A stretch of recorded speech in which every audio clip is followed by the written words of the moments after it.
This is Center Stage, putting your firm in the spotlight by highlighting business owners and other industry experts to help take your firm to the next level. Hey everyone, and welcome to Center Stage. I'm your host, John Henson, and this week we are talking about something that most firm owners do not have enough of, and that is time. And our guest this week has not only been able to find a lot of that time, but he found enough of it to start a whole other business on top of the law firm that he was running. And now it seems like he has organized himself in such a way that he's still got plenty of time so that he can come on, do podcasts like this and kind of share his insights with us. Great friend of the show, one of our very first guests that we had as well, and is Brett Trembly, who is here to talk about how to get more of your time back in 24 months. Brett, thanks for joining us again. John, thank you for that wonderful introduction, my friend, and I'm glad to be back. Absolutely. So, for people who may not have caught your episode the first time around, I know I kind of gave a little bit of it there at the start, but tell us a little bit about your story, and how you came to start Get Staffed Up. Absolutely. So I own a law firm here in Miami, Florida, and we do business law, franchise law, litigation. Grown at a pretty good clip, especially pre-pandemic. We're sort of back to normal, I think, growth rates now, but before it was just, kind of booming. Firms fluctuate, right? So we're anywhere between 10 and 12 attorneys, depending on the day or the week.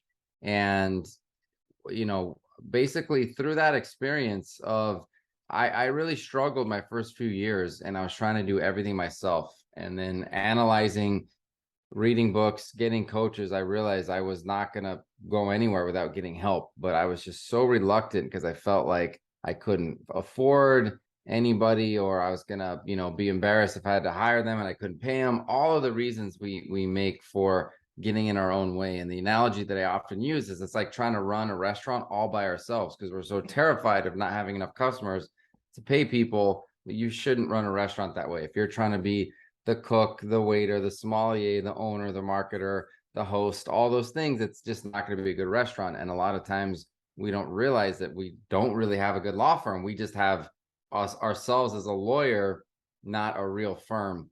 So I started hiring and things just took off. I mean, there's a lot of theories on growth, but that was it. It was taking chunks of time off my plate so that the business starts to run and do things without me.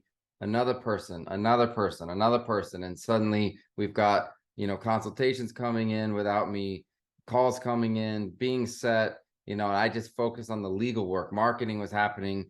And it just came down to finding really great people and training them. And of course, that's a whole lot of work. I don't want to make it seem that simple. And so, sorry to just keep running on here, but no, you're good.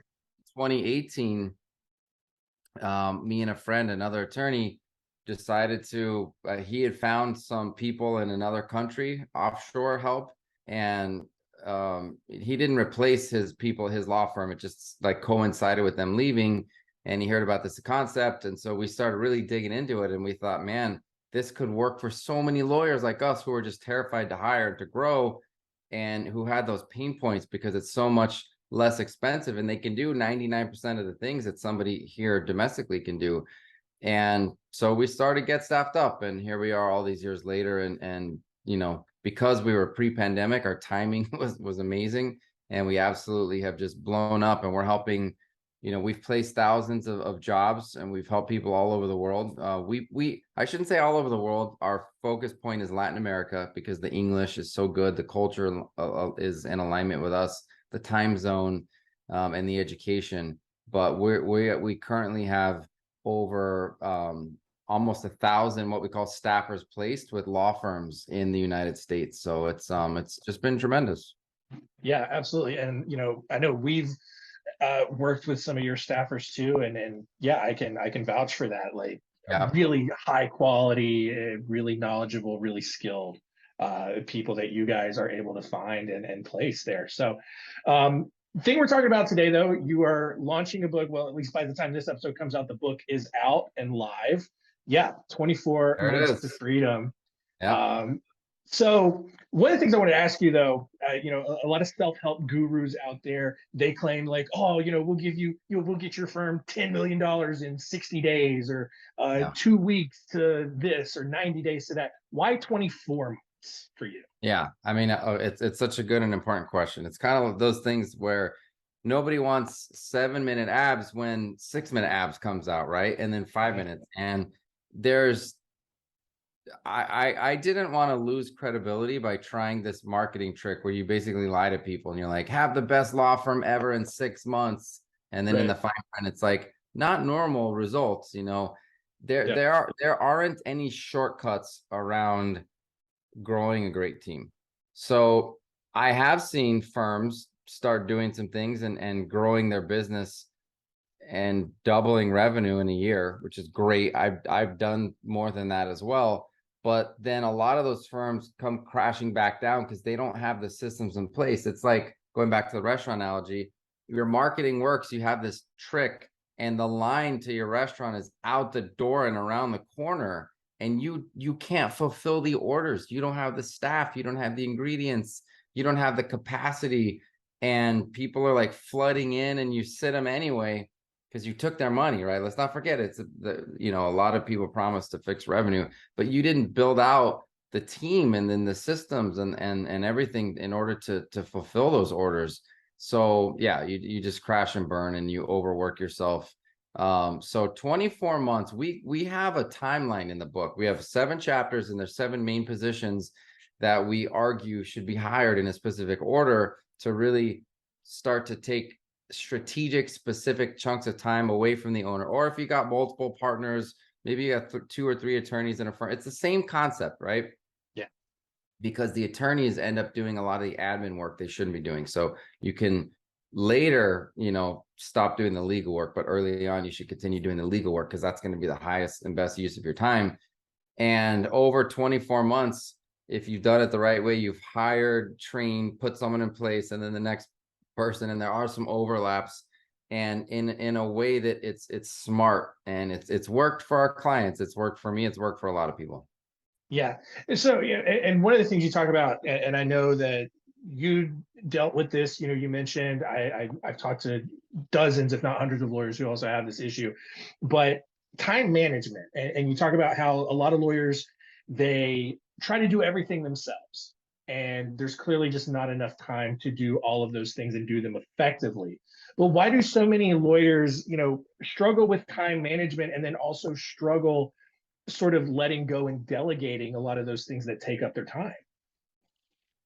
I think a lot of it has to do with this concept. So on the cover of the book, hopefully everybody gets that's a hamster, right? And Yeah.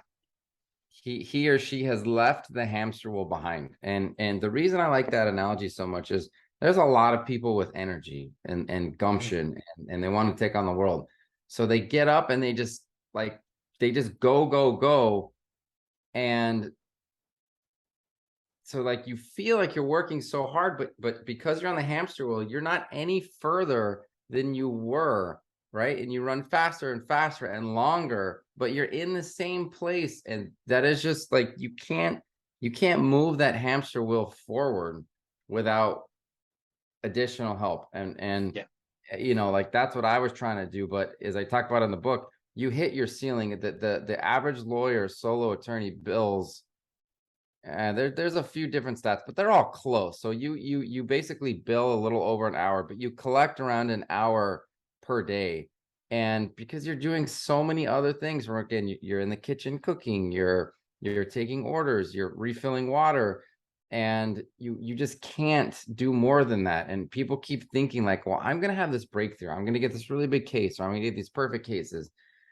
But the other problem is, as John, you guys help solve this problem specifically, is you see the lawyer who's out there networking like crazy, right? So they do Mhm. generate some business. And then instead of networking to keep generating business, they're spending their time doing the work, bringing in the money, and then they don't have any business because for the past 3 months they've been doing the legal work and not working on getting more legal, right? Your business needs to continually market, and that's why we've always worked so well with spotlight branding. That's the concept of sending out 2 or 3 times per month, the newsletters and the social media, and staying in front of people, staying top of mind, so that you don't hit the feast or famine. So it's a lot. If I've answered your question, I've probably answered in a broad Yeah, way. yeah, yeah. No, and it's, I think also, and kind of build on that, and something that you talk about in the book is you kind of get to a point of no return where it's almost like you can't create more time, obviously, so you have to buy it back. And Mhm. so explain what you mean by, buying back your time and how you even go about trying to do that. Yeah. So the very first hire that every single attorney, almost any professional, as well, one of my favorite sort of marketing gurus talks about, anybody that makes more than $40,000 per year should have a personal assistant. And I'm like, wow, that seems pretty aggressive, more aggressive than I would have said. But when you break down the math, it's actually very true. We are all doing so many things, sorting our own email, answering phones, returning messages, reading things, allowing distractions to get in the way of what we need to do. So if you get your first executive assistant, that you're going to feel like the biggest impact through that hire, I think, then you'll feel through the others, and then you'll understand how it works. Hopefully, if you listen to and you pay attention to what's happening, and you don't think it's a fluke, and you don't think, well, I didn't really need this person. They're not doing that much. They are saving you so much mental headspace and time. Even if they give you back 3 hours per day, which 15 per week, it's usually a lot more than that. Suddenly you have all this extra time to either do more marketing or get legal work done. So this was my case. This is a lot of people. I was stuck at about $9,000 in revenue per month, and I could never figure out why I couldn't get over that. It's just a really simple math equation. And when Yeah. I got my first assistant, I doubled my revenue the very next month. It didn't take me 6 months. It didn't take me 3 months. The very next month, because what I did is I had time to do 1 extra hour per day only. But it's math. I mean, 1 + 1 is still 2. Yeah. It's still twice as much as before. And I'm like, wow, this really works. So I paid someone and I bought back, my time, and what they took off of me was all of the little minutia that really gets in the way. And then you do it again and again and again. And that's how you eventually, again, some people can do it faster than 24 months, but really 18 months is on the fastest end, through my arguments of where you need to get to, not where you're, and I say this in the book, you're not cruising, around the world on your super yacht in 24 months. Again, I care a lot about credibility. This is about Yeah. getting to the point where you have the time freedom and the financial ability to make decisions for yourself. It's like in 24 months, now you can take a big sigh of relief and say, all right, this business really runs. I'm making money. I'm seeing my family. I don't hate myself. But what's next? Like, what do I really want to do with my life and my firm?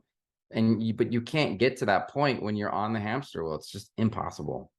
Yeah, and that was honestly one of the things I liked about the title and just the concept in general, where it's like, like we said earlier, like, oh, get this far, get this much income in 30 days or whatever. Like, it feels gimmicky, but 24 months seems like a reasonable time, more than reasonable to do it. Like, if I can't do this in 2 years and I can't get to a better place in that amount of time, then there's got to be something bigger that's wrong there. I think 24 months is very reasonable. Yeah. And look, it's interesting because we put in a lot of thoughts to this. Marketing wise, a lot of coaches, a lot of companies sell you on 18 months. And that's like, in 18 months, you won't need me anymore. We have an 18-month contract because people can really digest 18 months, right? Mhm. But I just felt like, yeah, we could argue there's an 18-month timeline, but it's just disingenuous. This is not a there's a secret and we found it and no one else has it, and you can skip all these steps with a magic wand book. That's not what Right. this is. And I have a buddy who's a lawyer who, he made the joke. He's like, oh, I can't wait until 2025. And I'm like, wow, that's funny, right? Rewind to 2021 and see if you'd make the same joke, and if you wish that you had taken all these steps the past 2 years so that your life looks so much different today. because I guarantee you that guy, as much as I love him and he's a friend and all that, he won't take the necessary steps, and his firm will look exactly like it does 2 years from now. And it's Yeah. like, if you know, I just wish, well, not everybody's gonna take action. Not everybody's gonna do it, but the people that do are gonna just be so thankful, and they will experience the type of almost, some business owners are just so stressed and so, overworked that it's really almost life saving. It's definitely life changing, but people that aren't going to give up on the dream and just go back to work for a firm, that, that's going to happen when people read the book, and I'm pretty excited about it. Yeah. So you mentioned the first role that someone should probably go out and hire as an executive assistant. And I'm assuming that, an offshore person can fill that role. What kinds of things, you mentioned email. What other kinds of things could that person do? And what other kinds of positions in a firm, without giving away every single chapter in the book, what other kinds of positions could a law firm fill with that kind of talent? Yeah, well, so your executive assistant is going to be pretty overwhelmed, because you're going to give them a lot, and you're going to want to then lessen that burden off them pretty quickly, or you'll run them out the door. So the next one we argue is a receptionist, which 100% should be offshore. It just makes so much more sense. But a dedicated receptionist, I really go in hard on, like, call centers. They just such a bad look. And then, because there's a concept called the golden toilet, where you're going to go network and spend money on marketing, and then your phone's not going to be answered the right way. You're going to miss messages. You're like, why do that? You're flushing all the money down the toilet. So then we talk about a marketing assistant to help do a lot of to help work with a good vendor, for example, like Spotlight Brand, to take that to the next level. Like we use Spotlight Branding, and we have a full marketing team at my law firm, if that makes sense. Yeah. So then the next one is a billing clerk. That one is so extremely important. And there was a part of me that wanted to say, you hire an executive assistant and a full-time billing person, and you're gonna be like that. You're gonna be like a pig in mud, to use non-offensive terms. The average attorney, I'm willing to say at this point, has over $80,000 of AR that they've done the work for. They just haven't collected. I talked to someone the other day. I was like, yeah, I met an attorney with 150. And this other person was like, I had 700. And I'm like, it's amazing. I really go into the psychological issues of why we don't, us lawyers especially, probably a lot of business owners, don't like to bill, even though we've done the work, we feel bad. And then the longer it goes, and the worse we feel. And then we feel bad about how high the bill is because we're lawyers, and then they want discounts. And yeah, even if you're billing 2 hours a day, you're only collecting one, again, for a lot of these reasons. And when you put someone else in place to politely remind people, send the invoices, and communicate, I mean, like I just have such a pain point remembering doing all this myself, and how much better it is when you have that. And then we talk about legal assistance, and the last one is a client concierge. The legal assistant is the one I say in the book. If you do want someone in-house, that's really for energy, for your hybrid, because we're not the advocates of firing your domestic team and hiring. No, like the offshore team should add bandwidth, and they should take things away from your overworked domestic staff, John, like and so the one that I do say in the book, again, credibility matters to me, but if this person can be in-house, it's going to cost you way more, but fine. But the others absolutely could and should be offshore. Yeah. And then the one other thing that I wanted to ask you about, is I talk about this a lot. As I've done this show, I've kind of developed this kind of cynical lawyer voice in my head that's always raising objections to things. And I know, especially having attended a ton of bar conferences and just seeing all the sessions in there, everything's about ethics.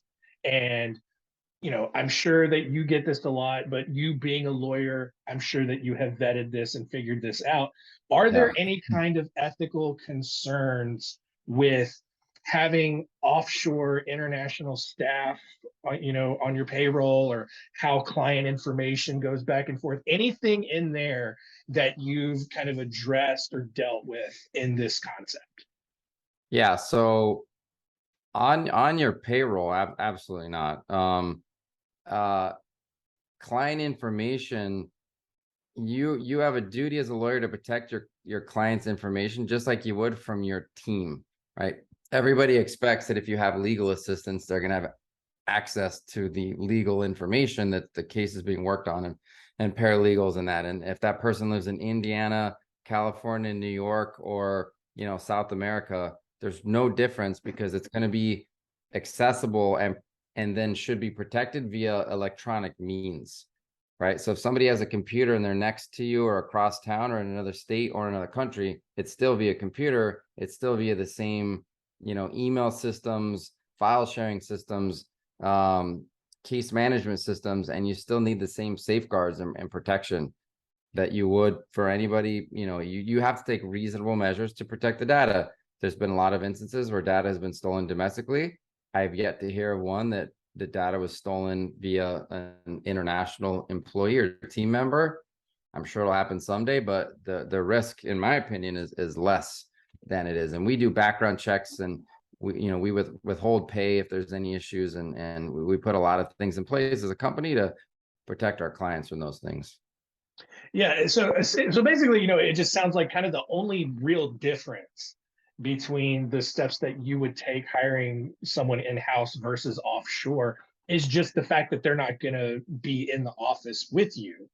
And so, the last thing I want to ask you there, is just, is there anything that a firm owner kind of has to prep for, whether it's systematically, procedurally, in just kind of setting up their office for a remote hybrid employee? Or is it just kind of a mindset thing where it's like, this is kind of the way things are going. Remote work is more common, in term, you just, that's kind of a decision that you have to make. Like, what kinds of things do you have to say about that? Yeah. So the one thing you need if you have a receptionist in another area is just VoIP, voice over internet, essentially. Like your phone, a lot of law firms' phones, especially that work with us, are answered in other countries, and the people never know, because again, the English is so on point. That person just hits hold and then the same extension, and it's just as fast as if the person was in the same office or town as you, because again, it's over the internet. So that's really, and then your phone company, it's answered via the internet access point. So it's actually very simple. It probably sounds a lot harder than it is. And then other than that, you're going to set up your law firm anyway with email addresses, with using Zoom or Microsoft Teams or whatever it is. And so it's probably, if you're truly remote with no physical footprint, it's easier. If you're hybrid, then you've got to worry about your in-house team and then how to connect with people who aren't in-house, which again is not that hard. It's just another step. Yeah, I agree. I mean, and it's something that we've done here. And honestly, the everything that we had, we didn't realize, I didn't realize at the time, was already set up for remote and hybrid. Like if you're doing like a Ring Central sort of VoIP Yeah. setup, you have your email stuff set up already. If you have like an in-office messaging system, like all of that is really already designed, for remote and hybrid work. And so, yeah, I think it's really just making that decision to go and try it out and see the results. And like you said, do the math.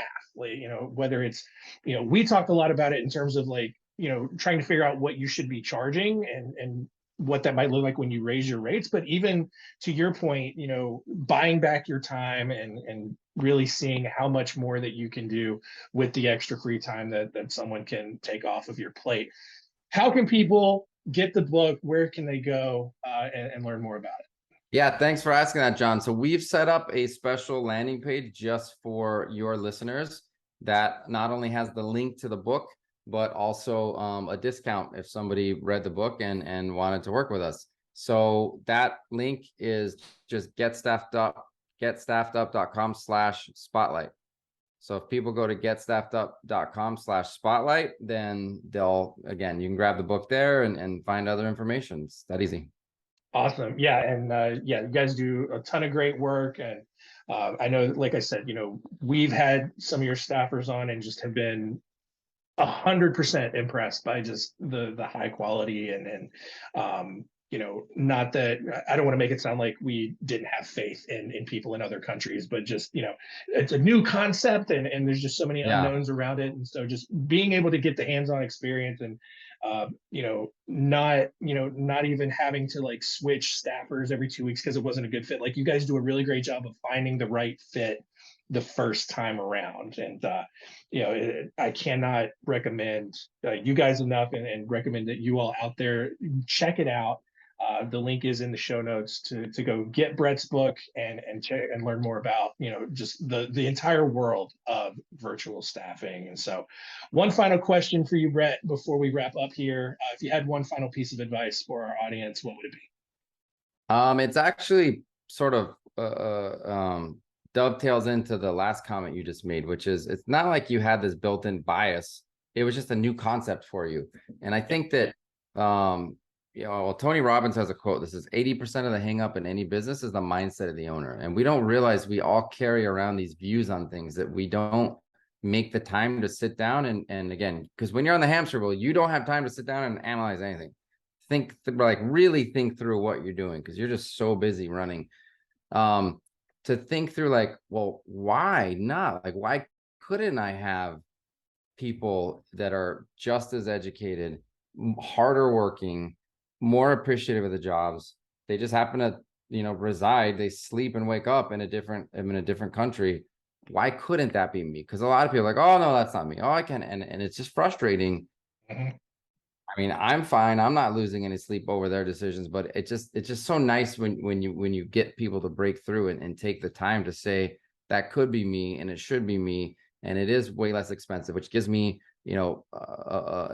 cuts down on my stress, because when your overhead grows just as much as your revenue, the stress is actually harder than when you're smaller. Yeah. And so create some time to really think through, why not? Why can't this be me? Because it may not even be a built-in bias. It may just be our subconscious telling us things. Oh no, like, that's a new concept, that's not me. Some of us hear a new concept and we're like, oh, what's that about? But a lot of people are like, no, I'm that's too new, or that doesn't work. And you have these kind of this angst around a lot of the good questions that you asked me today, the technology and the ethics and all that. And when you break it down, give yourself the opportunity to question your own decisions, to question your own stance on different things. And to do that, you have to find out what your stance is on things, because sometimes you're making decisions in a millisecond which guide your day and your actions, and you didn't even realize that you made them, but you made them because you have these built-in beliefs. So maybe that's getting a little too deep, but the point is that open your mind, check out new concepts, and especially offshore staffing. It is a game changer, a world changer, and just like you said, John, it just does so many good things for the business. Yeah, absolutely. We had an episode a couple of weeks ago, and just kind of the overall theme that we walked away from is just be curious.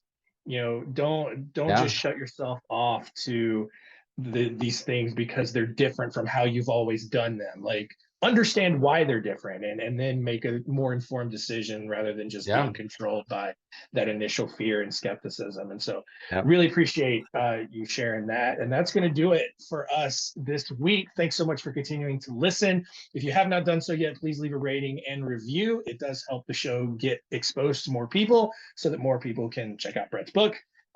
Definitely do that. Also in the show notes as well. Brett, thanks so much for joining us. Awesome. Thank you, John. Really appreciate having me on, buddy. Take care. Thanks for listening. To learn more, go to spotlightbranding.com/center stage.